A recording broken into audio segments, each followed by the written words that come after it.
Hi. So, so, I want to talk about flexibility. Being flexible. I think we live in a pretty rigid world. Too rigid. I think we live in a world where everybody's comfortable doing the same thing over and over and over again. Like drones.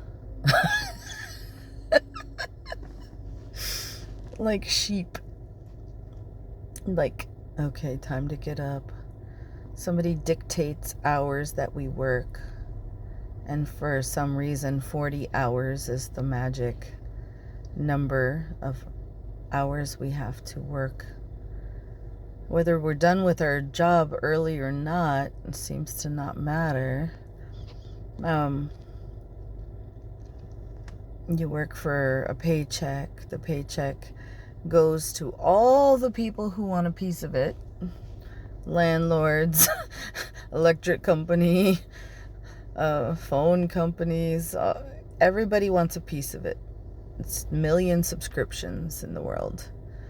Everybody wants their little bit.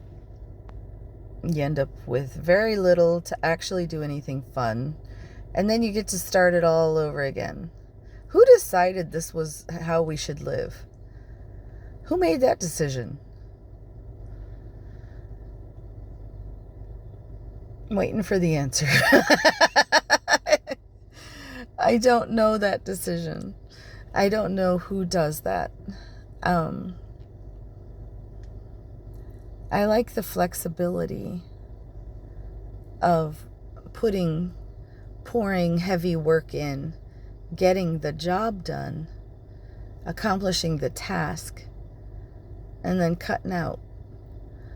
It entices you to actually work harder and smarter. You still accomplish the goal, but you're not just filling in space, being a warm body in a receptacle, a cubicle.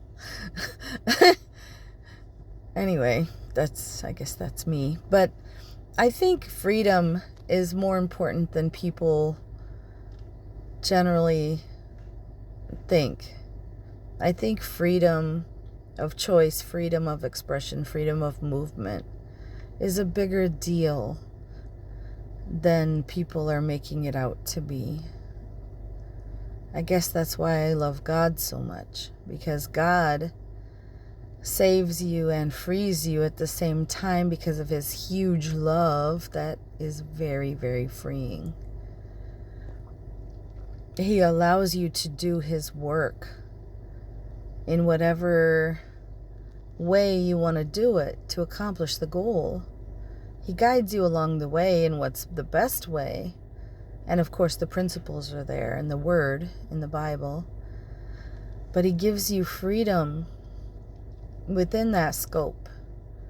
And when you get the job done, he gives you a break and rewards you. Sounds pretty darn good. And it is. It's pretty amazing. But anyway, I guess that's a 9 to 5. Everybody's happy with that. It's some kind of how. Are you? Anyway. Where'd that come from? Food for thought. Just something to think about. I am always been a wing it kind of a person. I excel at being on the spot. Hey, we didn't have a speaker today. Can you jump up and do it? Sure. And then I do better than I ever would be if I planned it all out. That's just how I'm cut. That's how God made me. That's my design. Always been that way. Always more comfortable on a stage teaching and presenting to people than I am anywhere else, in the audience, in the crowd, in the family, the congregation, whatever it happens to be. I've always just been more comfortable winging it. I love travel and adventure and journeying places. Love. but I don't like planning anything. Like, hey, what's down that road? Oh, no, let's see. Let's go. Let's hit that. And, this is how I like to do life. I think it's better. I love surprises, good or bad. I love surprises. I think we need more of just exploration.